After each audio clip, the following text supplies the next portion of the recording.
வாரிகோஸ் vein ஆரம்ப காலகட்டத்தில பெருசா எடுத்துக்கிறது கிடையாது. அது என்ன சரி உடம்புல ஒரு டிஃபரண்டான ஒரு சிம்ப்டம்ஸ் இருக்கு. ஸோ, அப்ப அது நம்ம உடம்புல என்ன வாட் இஸ் ஹேப்பனிங் அப்படின்னு யாரும் திங்க் பண்றதில்ல.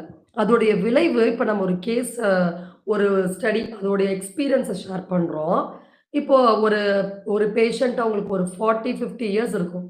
ஸோ, அவங்களுக்கு சில டைஜஷனுக்கான மெடிசின்ஸ் அதெல்லாம் நம்ம வந்து ஒரு டயட்லாம் என்ன குடுக்கலாம் அப்படின்னு சொல்லி ஒரு சஜஷன் கேட்டாங்க. ஸோ, அதற்கான ரெக்கமெண்டேஷன் குடுத்தோம். அப்ப பார்த்தீங்கன்னா, அவங்களுக்கு வேரிகோஸ் ப்ராப்ளம் வந்து இருந்தது ஏற்கனவே. வேரிகோஸ் வந்து நல்லா காலுக்கு பின்னாடி ஸ்பைடர் வெயின்ஸ் அதிகமா இருந்தது. ஸோ, அத அவங்க வந்து அதுக்கான ஒரு கம்ப்ளீட் டயட்டோ, இல்ல சில ப்ரொசீஜர்ஸோ அப்ப வந்து அத பெருசா எடுத்துக்கல.